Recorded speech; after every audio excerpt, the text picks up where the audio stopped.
A flight attendant's job is to ensure safety. But what happens when they are the danger? On Ascend Airlines. Flight 212. Lead attendant Cynthia Barlow saw an 8-year-old black girl, Zoe, coughing in the first-class line. She didn't see a child needing compassion. She saw a problem. When she snatched Zoe's teddy bear and shoved the sick child, she thought she was exerting authority. She had no idea she had just assaulted the daughter of the woman who owned the entire airline. The air at LAX Gate 77B was thick with a familiar sour cocktail of floor wax, stale Cinnabon, and human anxiety. It was 6:05 p.m., and Ascend Airlines Flight 2112 to New York was already a portrait of controlled chaos. The digital screen flashed, delayed, 7:00 p.m., a message that had turned the already tense crowd into a sea of muted frustration. Dr. Alani Washington, however, remained an island of calm. She stood in the sprawling, disorganized line for Priority Group 1, her hand resting gently on the shoulder of her 8-year-old daughter, Zoe. Alani was dressed in a simple, elegant cashmere travel, set the color of oatmeal, that whispered wealth rather than shouting it. Her focus was entirely on Zoe, who was leaning heavily against her. Zoe was pale. She was just on the tail end of a nasty bout of bronchitis, and while her pediatrician, Dr. Miller, had cleared her for travel with a signed letter and a fresh prescription for her rescue inhaler, the lingering cough was dry and rattling. "Just a little longer, sweetie," Alani murmured, brushing Zoe's braids back from her forehead. "Once we're on the plane, you can sleep." Zoe nodded, clutching her worn teddy bear, Captain Barnaby, to her chest. She let out a small, tight cough, and Alani instinctively reached into her carry-on for the bottle of water. That cough was the sound that cut through the noise for Cynthia Barlow. Cynthia was the lead flight attendant for Flight 212. She was 48 with a face that seemed permanently set in a look of mild disapproval, and blonde hair pulled back so tightly it stretched the skin at her temples. She had worked for Ascend for 22 years, and in her mind, she was Ascend Airlines. She didn't just work the flights, she policed them. And right now she was policing the first-class boarding line, which her co-worker, a new gate agent named Mark, was failing to manage. "Sir, this is Group 1 only," Cynthia snapped at a man trying to edge in. "Ma'am, your bag needs to be sized." Her eyes scanned the line and landed with laser-like focus on Alani and Zoe. She saw a black woman in sweats cashmere, but Cynthia just saw sweats and a sick-looking child. In her line. She marched over her black heels, clacking on the linoleum. "Ma'am," she said, her voice a hard, bright weapon. "I'm going to have to ask you to step out of the first-class line." Alani looked up from her daughter, her expression polite but weary. "I'm sorry, is there a problem? We are in Group 1, seats 2A and 2B. Cynthia's eyes narrowed. She hadn't expected the woman to speak with such refined, educated diction. It annoyed her. "The problem, ma'am, is your child. She's clearly infectious. We're not letting her on the plane." The volume of her voice caused the people nearby to turn. Alani felt a flush of heat, but she kept her voice perfectly level, a skill she had honed in countless hostile boardrooms.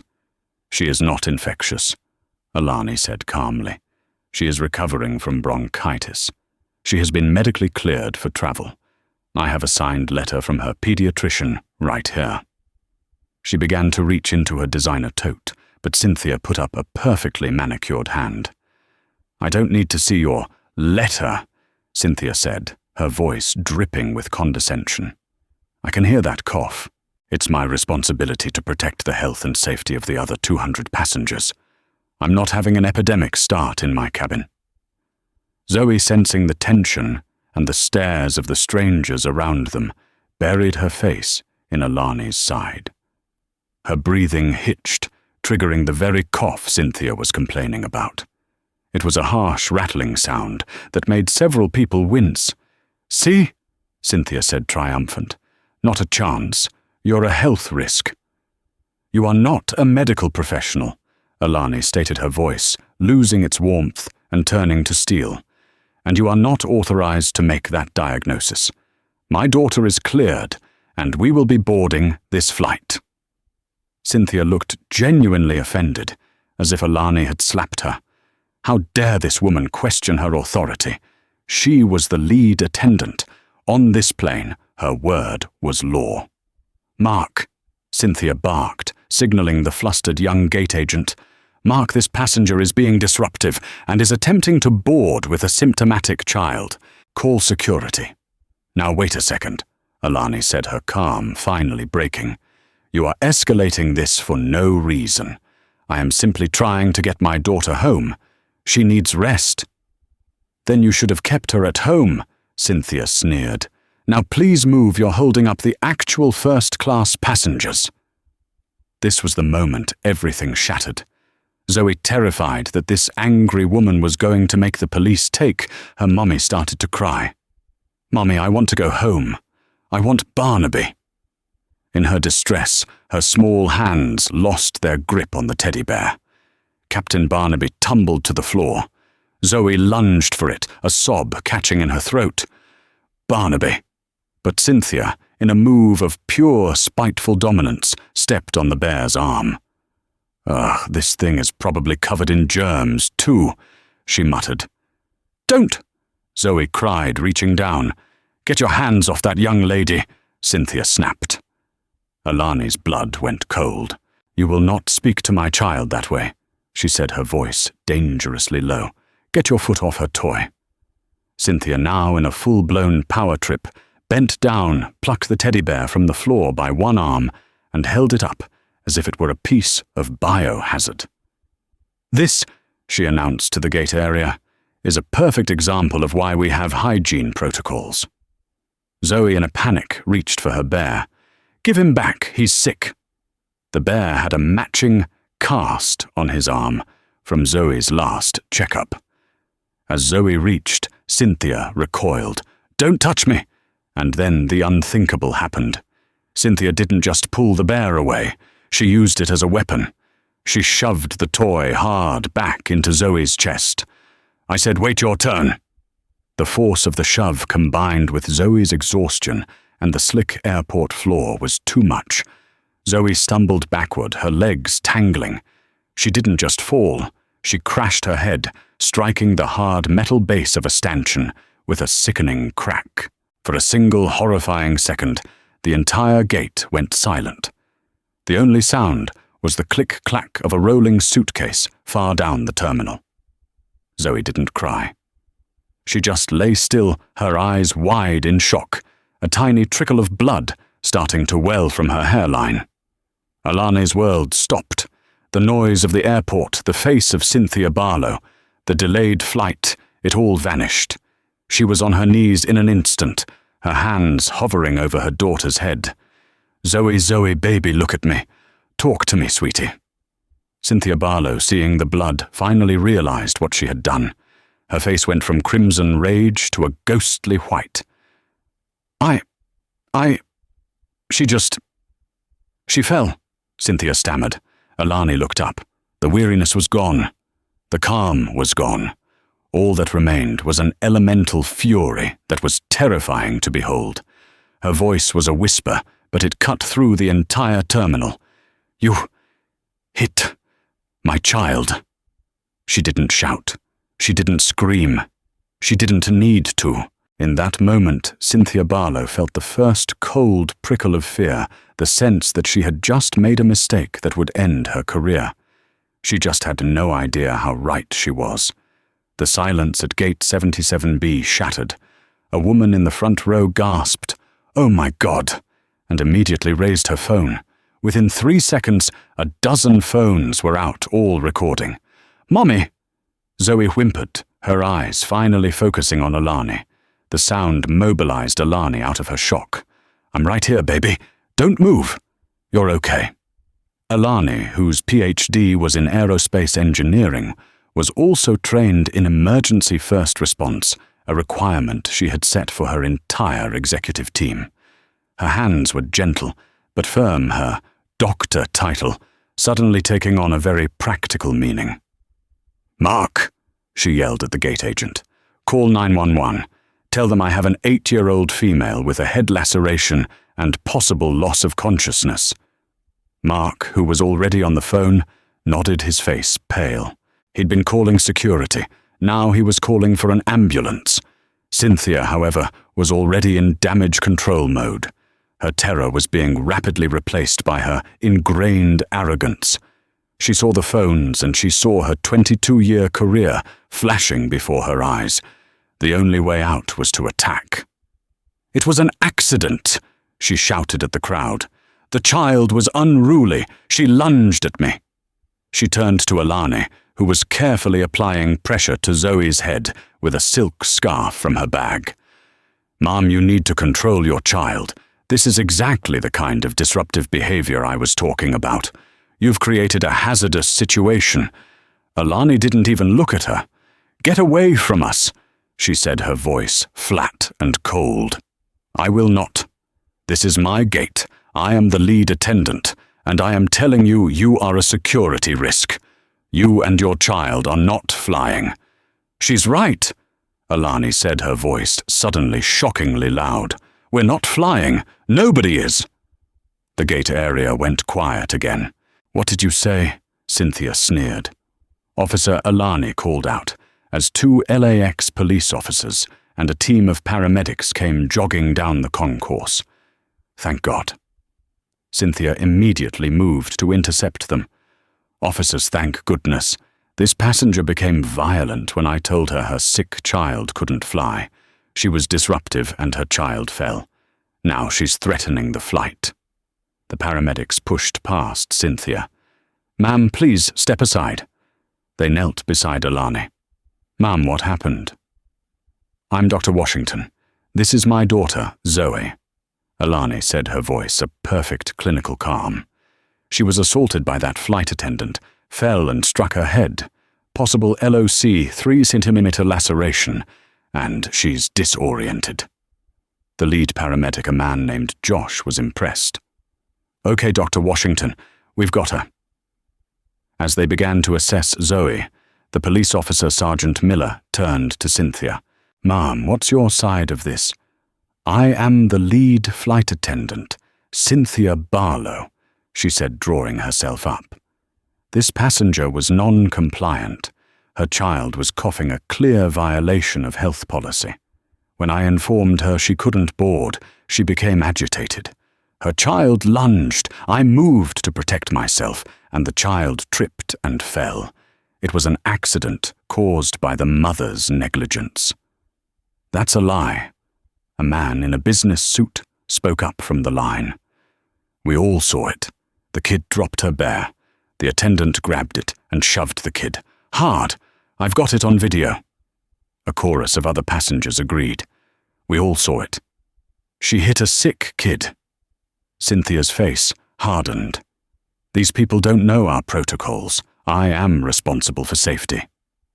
Sergeant Miller looked from Cynthia's hard, unblinking face to Alani, who was now helping the paramedics get Zoe onto a small gurney, whispering, "You're so brave, my love, Mommy's right here."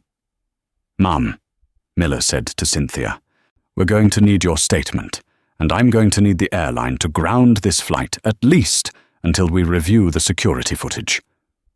"Ground the flight?" Cynthia laughed, a sharp, ugly sound. "You can't do that. I'm the lead. I make the call with the captain. We are delayed, not grounded." Alani stood up as the paramedics started rolling Zoe away. She kissed her daughter's forehead. "Mommy has to make one phone call, baby. I will be at the hospital before you are. I promise." She turned her oatmeal-colored suit, now stained with her daughter's blood. She walked past Cynthia, past the officers, and pulled out her iPhone. She dialed a single number from her favorites. "David," she said into the phone, her voice pure ice. "It's Alani.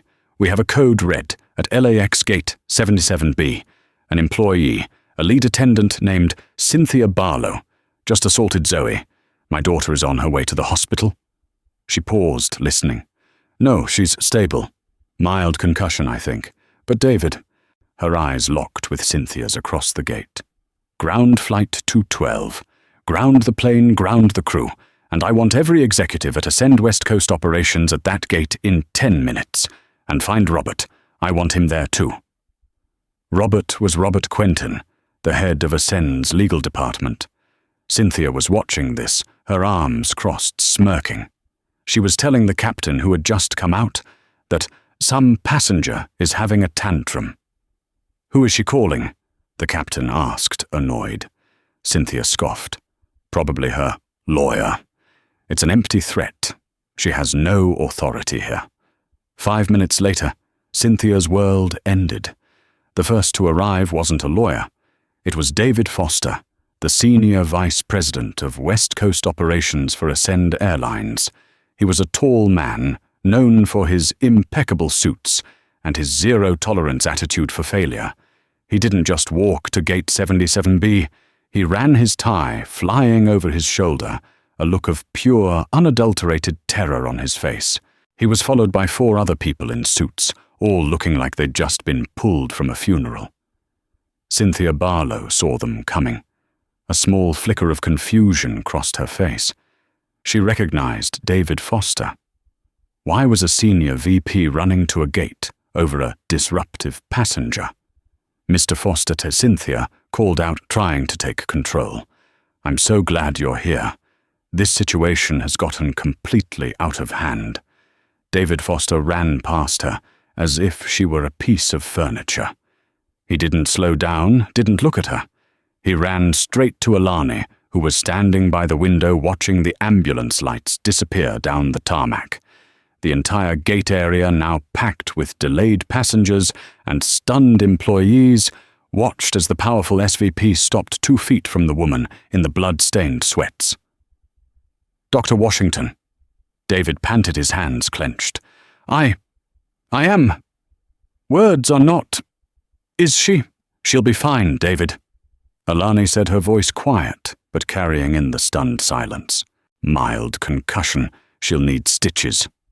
"I'm on my way to the hospital myself, of course."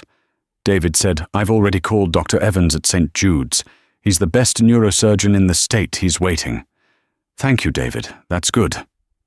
Alani nodded. Cynthia Barlow watched this. Her mouth was slightly open. "Dr. Washington. Why was the SVP calling this woman doctor, and how did he know her private doctor?" "Excuse me," Cynthia said, stepping forward, her authority reasserting itself. "Mr. Foster, this is the woman.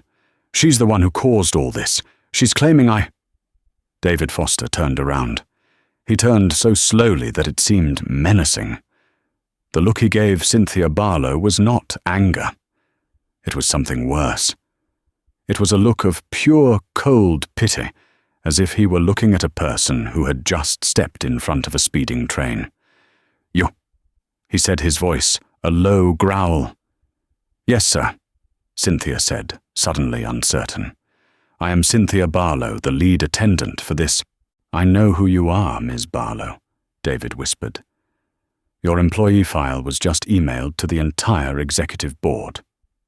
Cynthia's blood ran cold. "My file." The gate agent Mark was hiding behind his podium. The co-pilots were standing in the jet bridge, frozen. The passengers were all recording. "Mr. Foster."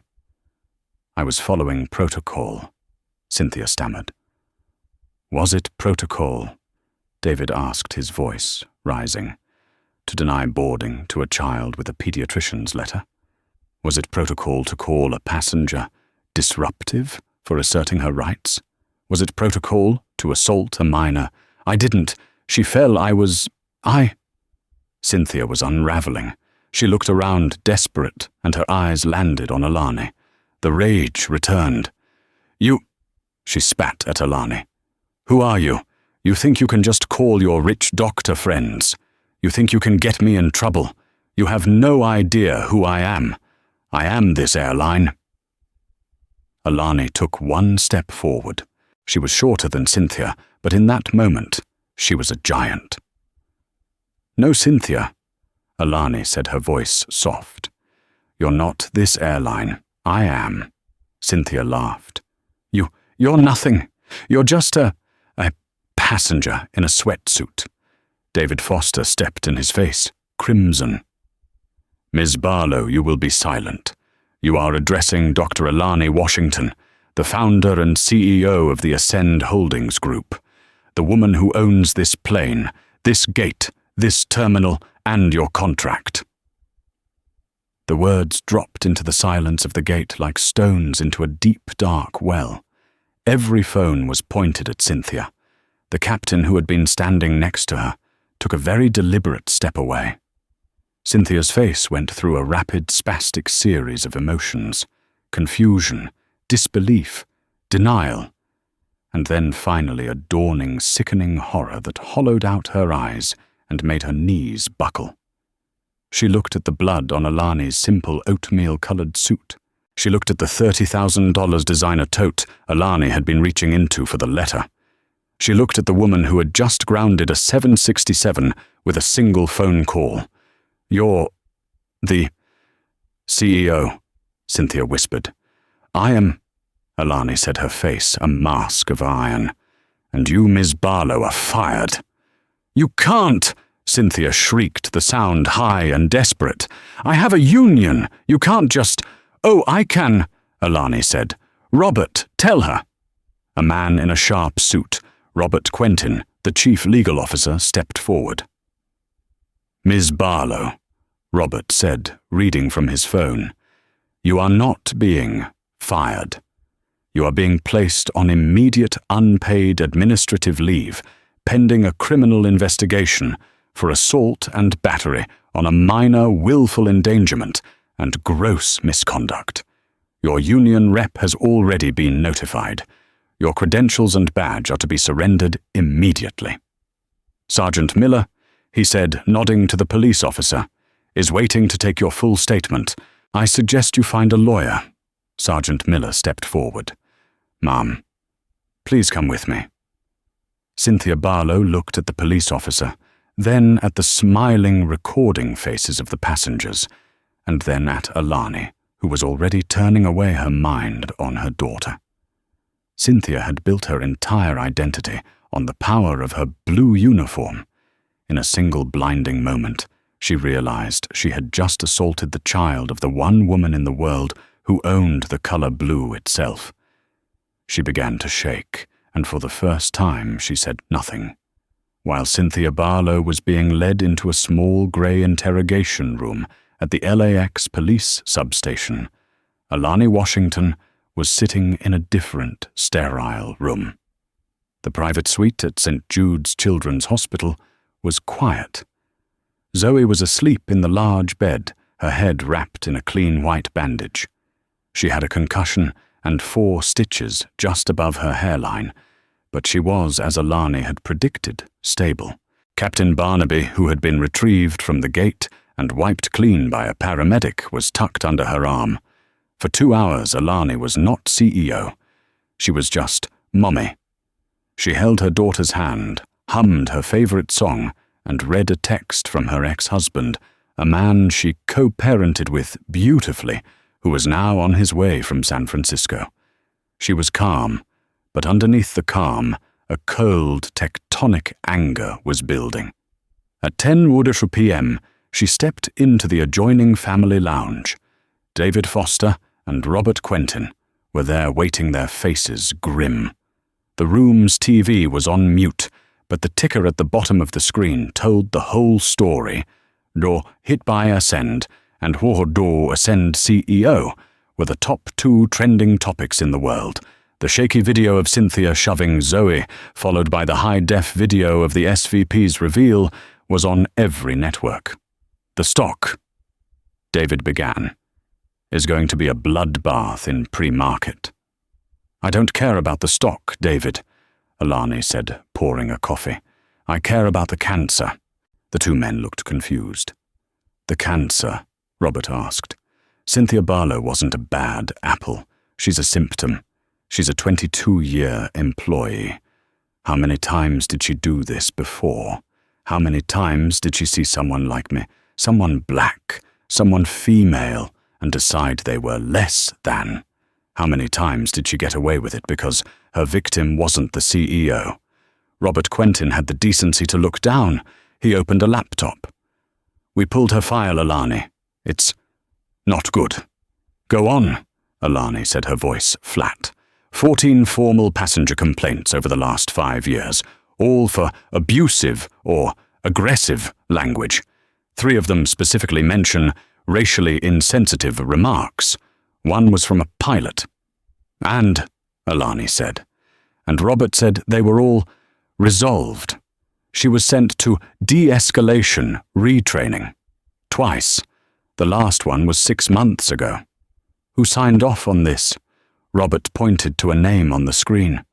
Linda Albright, head of human resources. Linda, Alani said, tasting the name. She's been with us since the acquisition. She trained Cynthia Barlow and put her back on a plane with my daughter. Alani, David said gently.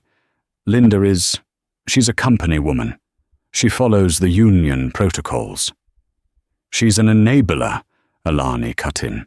She's part of the sickness, the company woman who protects the abuser over the customer, the one who protects the company from liability instead of protecting people from harm.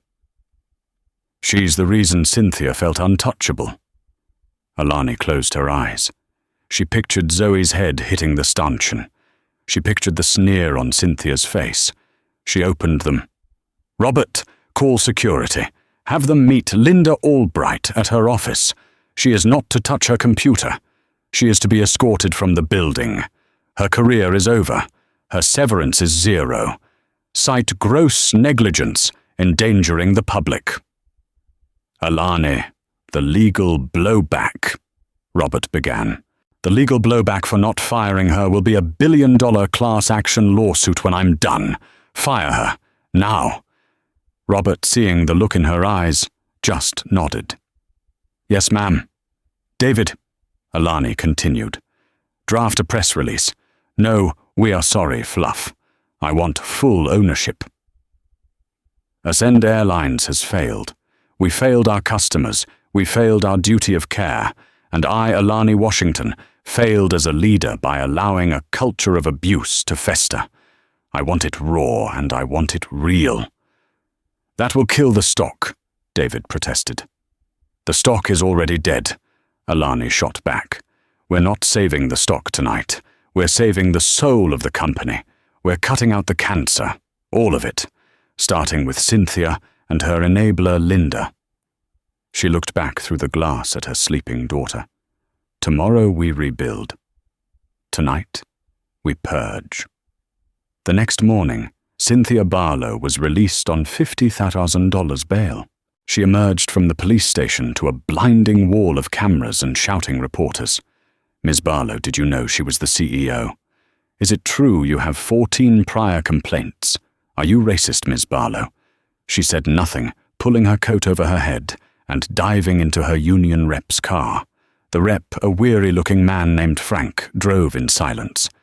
They can't do this, Cynthia muttered, her hands shaking. I have 22 years. They can't just... They can. Cynthia, Frank said, not looking at her. The union. We can't defend this. We can't. What, you're my rep? I was, Frank said. I'm dropping you. The national office just saw the video. The one from the security camera. The passenger phones are shaky, Frank said. The gate security camera is 4K. It's crystal clear. It shows you stepping on the bear. It shows you snatching it. It shows you pulling your arm back and shoving it into the child's chest. It shows her head bouncing off the metal. Cynthia went silent. You're not just fired, Cynthia, Frank said, pulling up to her house, which was also surrounded by news vans. You're done. This is assault. We're a flight attendants union, not the... I can't help you. No one can. He put the car in park.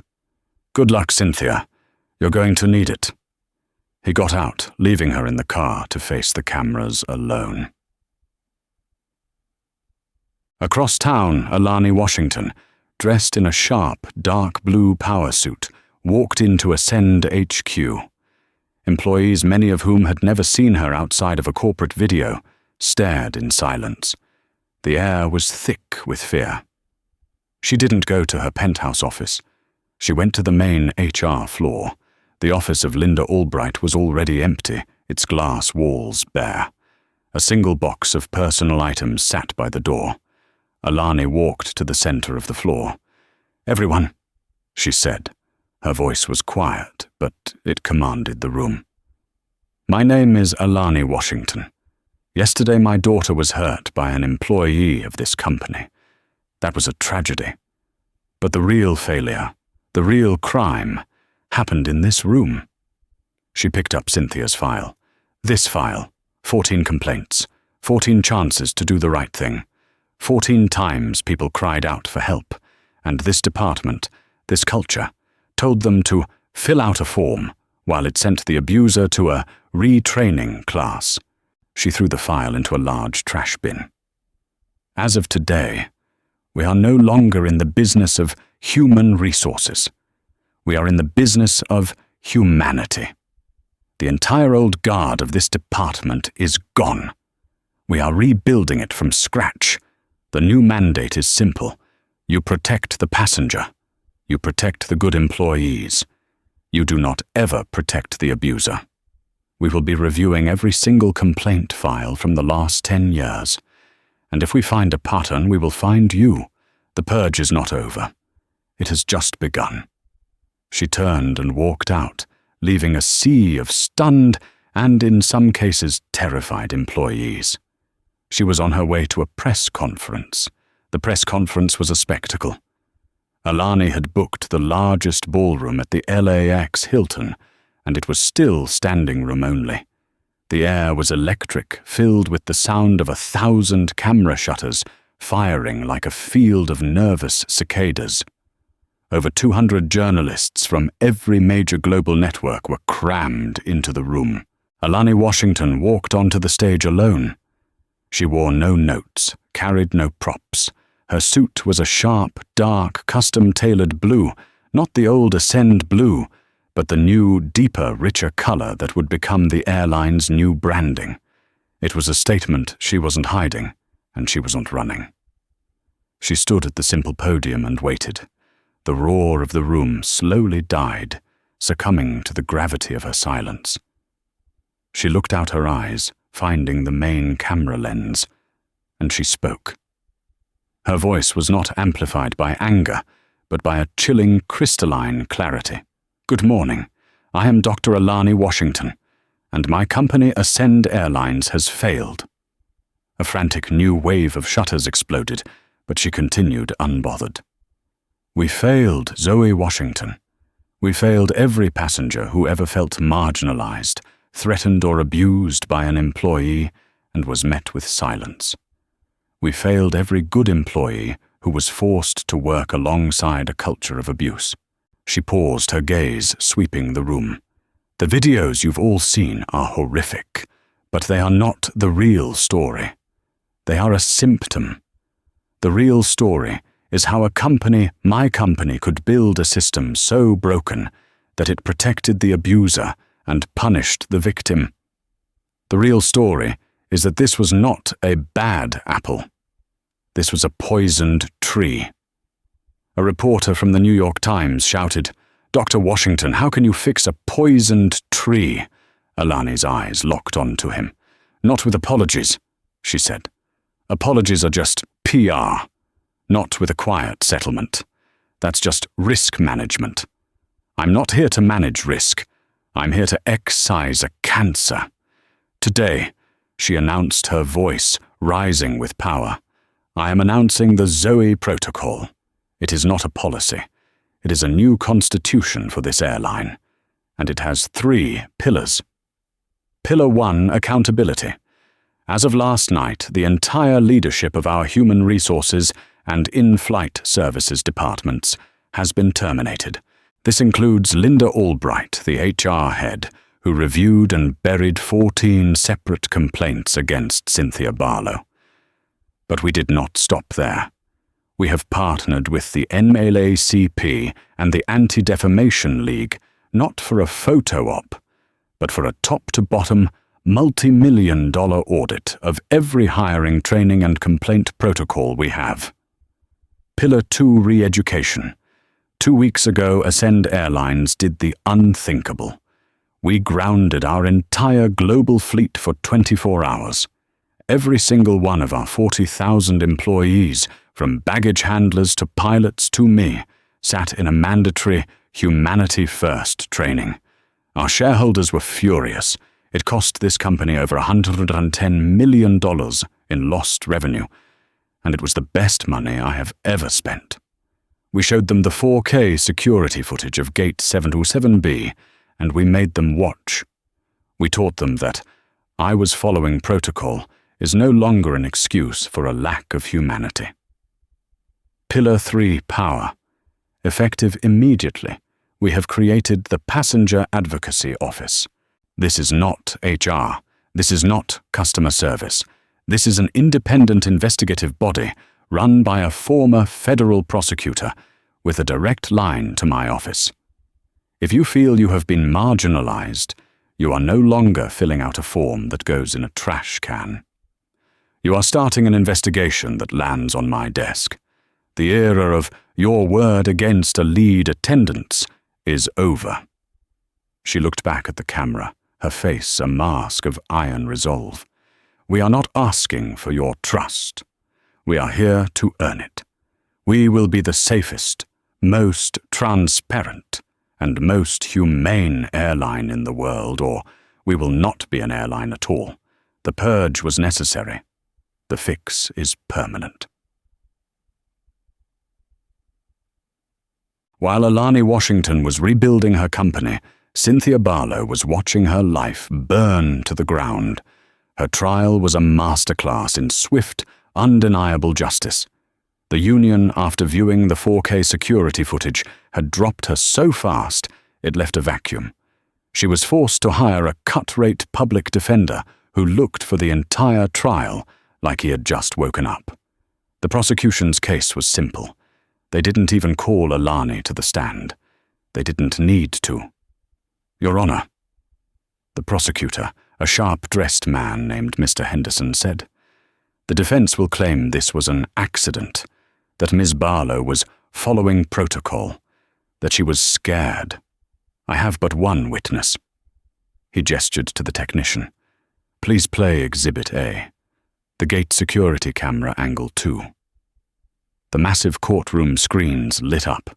There was no sound, just a high-definition, crystal-clear video that was 1,000 times more damning than any shaky phone clip. The court watched in horrified silence as the scene unfolded. They saw Cynthia's face sneering. They saw her foot deliberately step on Captain Barnaby. They saw her snatch the bear. They saw Zoe, small and frail, reach for it. And then they saw the act. It was not a push. It was not a shove. It was a wind-up. The video clearly showed Cynthia pull her arm back several inches and then thrust the bear like a weapon into the 8-year-old's chest. The force was so obvious, so malicious, that a member of the jury gasped. They watched frame by agonizing frame as Zoe's head snapped back, as her legs tangled, as she crashed to the floor, and her head bounced once off the metal stanchion. The prosecutor let the video play for another 10 seconds, showing Cynthia standing over the fallen child, her face still contorted in rage. "Stop the video," he said. The courtroom was stone silent. Cynthia's lawyer just put his head in his hands. When it came time for sentencing, Cynthia, her face puffy and pale, tried to speak. "Your Honor, I had a 22-year career. I'm a good person. It was a mistake. I was stressed." The judge, a no-nonsense woman named Judge Maria Evans, cut her off. "Ms. Barlow," the judge said, her voice dripping with contempt, "you are not here because you made a mistake. You are here because you are a bully. You are here because you wrapped your arrogance in a uniform and used it to terrorize the public for 2 decades.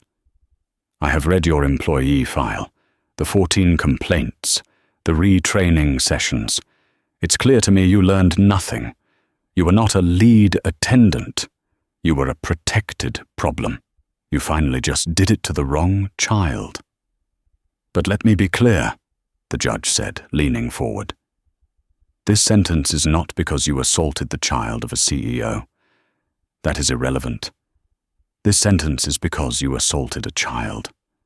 A sick child. You abused your power, you abused your uniform, and you caused physical harm.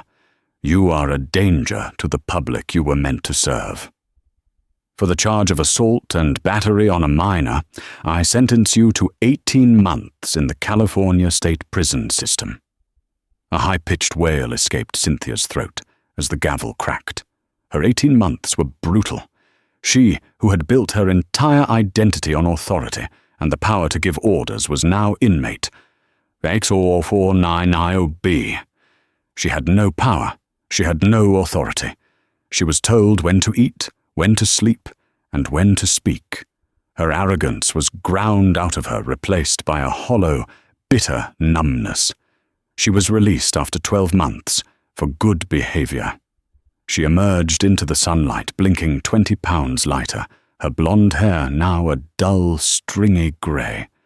The karma, however, was not finished. She tried to get a job. She applied to be an admin assistant. The office manager was polite until he looked at her application. Cynthia Barlow. Why does that name? He typed it into Google. His face went white. "Get out," he whispered. "Just get out." She tried a call center, a supermarket, a coffee shop. It was always the same. Either her felony conviction disqualified her, or her face, now an infamous meme for airline Karen, did. 6 months later, she was broke. Her pension was gone, seized in the civil suit Alani's ex-husband had filed on Zoe's behalf, the proceeds of which were donated to a children's hospital. She lost her condo. The final crushing blow of karma found her at 3:00 a.m. on a Tuesday at a bus station in Barstow. She wore a stained, ill-fitting grey uniform, a grotesque parody of the crisp blue one she had once worn with such pride. Her job from midnight to 8 a.m. was cleaning the bathrooms and mopping the terminal floor. The smell of bleach and urine was her new perfume. A bus pulled in, and a black family got off. A young mother, tired but smiling, was holding the hand of her daughter, who was about Zoe's age. The girl dropped her small doll on the floor. Cynthia, leaning on her mop, froze. She was transported, her heart hammering. But there was no drama. There was no yelling.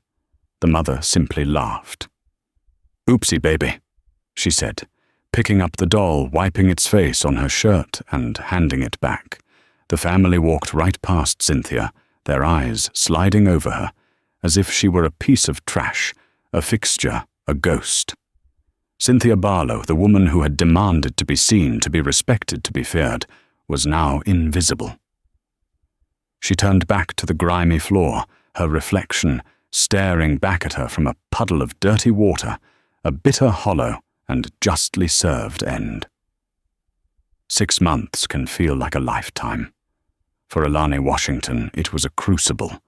For Ascend Airlines, it was a rebirth. And for Cynthia Barlow, it was the slow, irreversible end. The first month had been a war. The Zoe Protocol, as the media had gleefully dubbed it, was met with staggering internal resistance. Alani's decision to ground the entire airline's 40,000 employees for a mandatory 1-day Humanity First training had cost the company an estimated $110 million in lost revenue. Wall Street was apoplectic. The stock, which had plummeted 40% in the 24 hours after the incident, was now in freefall, and the board was in a state of open panic. They had called an emergency meeting in the main hangar, a vast, cold space that was for the first time empty of its bustling 787s.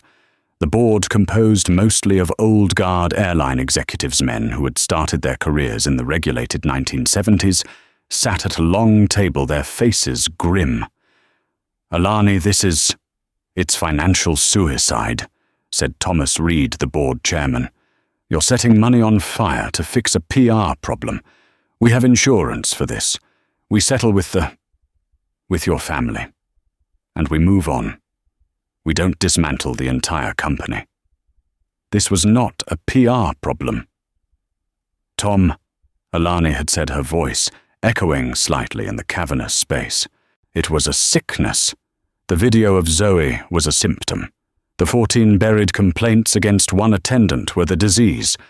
How many more Cynthias are out there? How many more Linda Albrights in HR protecting abusers because it's good for the bottom line?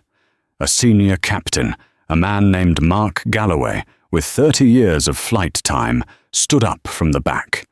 He was a union leader and respected by everyone. Dr. Washington, with all due respect, you're punishing 40,000 people for the actions of one. My crews are not racist. They're professionals. This humanity-first training, it's insulting. It's corporate fluff, and it's costing us our pensions." This was the moment. The entire company's future hinged on her answer. Alani stepped away from the podium. She walked until she was just feet from the captain. "Captain Galloway," she said, her voice dropping, losing its CEO boom and becoming intensely personal. "I respect your 30 years. I do. So let me be honest. When I took over this company, I saw it as an engineering problem. Better engines, better logistics, better margins. I was wrong." She paused, and for a second her voice threatened to break. 6 weeks ago, I was not Dr. Washington, CEO. I was Mommy. I was kneeling on a filthy airport floor, trying to stop my 8-year-old daughter's head from bleeding. The woman who did that to my child wasn't just one bad apple. She was the fruit of a poisoned tree. A tree I owned, but failed to inspect. She turned to the room. "The old way is dead. It died on that floor. This training isn't fluff. It's the new manual. It's not an insult. It's an investment. We will no longer tolerate efficient cruelty. We will no longer prioritize a schedule over a human being. We are going to become the airline that people trust not to hurt them. And if you think that's not a marketable, profitable, and moral way to do business, I will personally buy your shares, and you can find another airline to fly." The hangar was silent. Captain Galloway held her gaze, then slowly he nodded. "Okay, Doctor," he said. "Show us the way." And she did. The Humanity First training was brutal, raw, and mandatory. It was run by bias experts, social workers, and de-escalation professionals. They used the 4K security footage of Cynthia's assault as a training tool, a horrifying what not to do. They used the 14 buried complaints as case studies in systemic failure. The old HR department was gone, replaced by the new Passenger Advocacy Office, run by a famously tough-as-nails former federal prosecutor. Meanwhile, Alani fought a quieter, more important battle at home. Zoe was physically healed. The stitches were gone, leaving a faint pink line that was quickly disappearing into her hairline. But the psychological wound was deep. She had nightmares. She would wake up screaming, "Don't touch him! Don't touch Barnaby!" She became withdrawn, especially around strangers in uniforms. A friendly mailman, a polite security guard at the grocery store, they all made her flinch. Alani, the woman who could command a room of 40,000, felt utterly powerless. She did the one thing she knew how she sought out an expert. Dr. Lena Hayes was the top child psychologist in the state. In her warm, sunny office filled with art supplies and plush toys, Zoe slowly began to talk. She talked about the loud lady and the hard floor, and how she was scared the police were going to take her mommy. She's processing trauma, Alani. Dr. Hayes explained in a private session. She associates the airport, the uniform, and even the act of travel with a profound loss of control. She feels powerless. So what do I do? Alani asked, her hands clasped so tightly her knuckles were white. Keep her home, never fly again. The opposite, Dr. Hayes said gently. Avoidance just reinforces the fear. She needs to reclaim the narrative. She needs to go back to that airport, not as a victim, but as a person in control. She needs a new, positive, powerful memory to write over the old one. This sparked an idea, an engineer's solution to a human problem. That weekend, Alani took Zoe to the Ascend Imagineering workshop, the secret hangar, where they designed new cabin interiors. "Zoe," she said, "you know how Mommy builds planes?" "Yeah." "Well, Captain Barnaby is a very important member of our family, and he's your co-pilot. I think he needs a uniform, a real one, to show everyone he's in charge." Zoe's eyes, which had been dull for weeks, lit up. A uniform, a real one. The realist, Alani smiled. For a whole day, Zoe worked with the company's top designers. She picked the fabric a soft, dark blue, like the sky at night, she said. She approved the tiny hand-stitched gold wings. She made sure the little pilot's cap fit perfectly between his ears. When it was done, Captain Barnaby was no longer just a worn teddy bear. He was a symbol of her reclaimed power. 6 months to the day. LAX Gate 77B. The gate was unrecognizable. The old harsh fluorescent lights had been replaced with softer, warmer LED mimicking daylight. The new Ascend logo, a softer, more rounded font, was on the walls, along with the tagline, "Humanity First." The chaotic crowd was gone. A new digital queuing system had streamlined the process. It was calm. Alani and Zoe stood in the Group 1 line. Zoe was wearing a bright red dress, and she was clutching Captain Barnaby, who looked incredibly professional in his custom uniform. "Mommy!" Zoe whispered, her voice a little tight. "Is she here?" Alani knelt, fixing the strap on Zoe's shoe. "No, sweetie. She's gone. She can't ever work here again." "Are the new people, are they nice?" "I think so," Alani said, her heart aching. "But let's find out. You're the boss. Remember, you and the captain." Zoe took a deep breath and nodded. Just then, a commotion happened in the main seating area. A young mother, visibly stressed, was wrangling a crying toddler and a massive, complicated car seat. Her husband was frantically trying to fold a stroller. They were blocking the walkway, and the old Cynthia Barlow would have pounced, her voice dripping with venom. Instead, a young woman in the new Ascend uniform, a sharp, modern pantsuit in the new, softer blue, walked out from behind the podium. "Hi there," she said, and her voice was a miracle. It was warm, unforced, and empathetic. "He looks like he's got a big day ahead of him. I'm Maria, the lead attendant. Can I help you with that? We can get you pre-boarded right now so you can get him settled." The mother looked up, her eyes wide with gratitude. "Oh my God, really, I'm so sorry. He's a toddler." Maria laughed. "Mine's 3. I get it. Let's get you on board. Sir, let me take that car seat for you." She effortlessly looped the car seat over her arm, smiled at the other passengers, and led the family down the jet bridge. Alani let out a breath she hadn't realized she was holding. She was watching not as a CEO but as an auditor. She was watching for the slightest hint of fakeness, of training. She saw none. She saw genuine kindness. Maria returned her face bright. "Thank you for your patience, everyone. We will now begin boarding Group 1. When Alani and Zoe reached the podium, Maria was scanning tickets. She was efficient, smiling at each passenger. Then it was their turn. Zoe, in a move that made Alani's heart swell with pride, stepped forward first. She held up her bear. "Excuse me," Zoe said, her voice small but firm. "My co-pilot needs a good seat. He has to see the wing." Maria stopped scanning. She didn't look at Alani. She didn't look at the ticket. She dropped her gaze immediately to Zoe, her expression shifting to one of serious professional interest. She crouched down, bringing herself to Zoe's eye level. "A co-pilot," she said, her eyes wide. "Oh my goodness. We didn't have one on the roster." "What's his name, Ma'am?" Zoe puffed up, thrilled at being called Ma'am. "This is Captain Barnaby. He's here to help. He has his own uniform." Maria looked at the bear, and her smile was pure sunshine. "Well, Captain Barnaby," she said, her voice now full of respect. "I am lead attendant Maria. It is a profound honor to have you on our flight.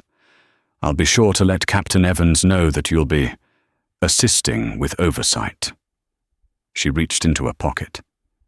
"You know we have a special pin for our very important bears." She produced a small, shining gold pin, shaped like a tiny jet. "May I?" she asked, looking at Zoe for permission. "May I?" The two words Cynthia Barlow had never learned. Zoe nodded, and Maria very carefully pinned the VIB pin onto Captain Barnaby's tiny uniform. "There," Maria said, standing up. "He's official. You can now board, Captain. And you, Ma'am." She took Alani's phone to scan the boarding passes, and that's when she saw the name. Washington. Alani Dr. Maria's hand froze for 1/10 of a second. Her eyes snapped from the phone screen to Alani's face. She recognized her instantly. The videos, the town halls, the woman who had remade her entire job. This was the final test. Would she fawn, get flustered, become obsequious? Maria's training, the new culture held. She took a quiet breath. A look of deep, shared understanding passed between the two women.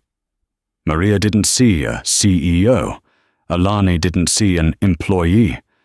They saw two women who were part of the same mission.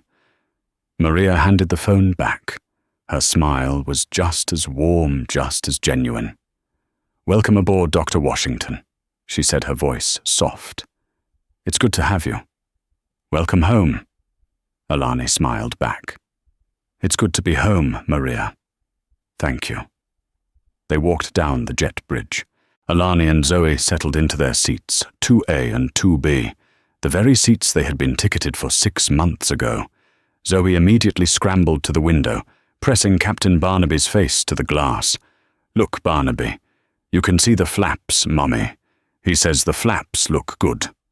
He says the pre-flight check is complete." Alani laughed, a real full laugh.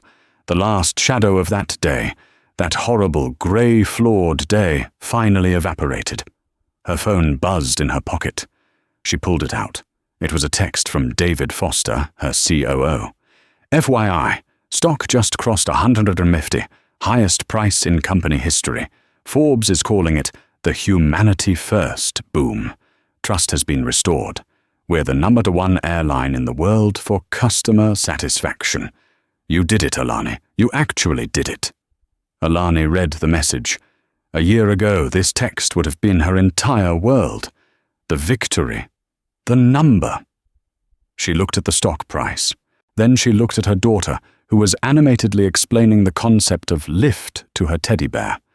She realized the stock was just a trailing indicator. The real metric of success was the sound of her daughter's laughter, echoing in a cabin that was at last safe. She texted David back 2 words, "We did." She then did something she hadn't done in 6 months. She turned her phone to airplane mode. She wasn't a CEO on this flight. She was just Mommy. As the engines roared to life, Alani took her daughter's hand. The plane accelerated down the runway, and as it lifted off the ground, leaving the past behind, Alani Washington knew this wasn't just a flight. It was an ascent. That was the story of Cynthia Barlow and Dr. Alani Washington. It's a reminder that the power of a uniform is nothing compared to the power of a mother. Cynthia's arrogance cost her everything, but Alani's actions changed an entire company. Real karma isn't just about punishment, it's about rebuilding. What Cynthia meant for evil Alani used to create a legacy of compassion at Ascend Airlines. What did you think of Cynthia's downfall? Was it justified? Let me know in the comments. And if you enjoyed this story of justice, please like, share, and subscribe for more videos just like this one.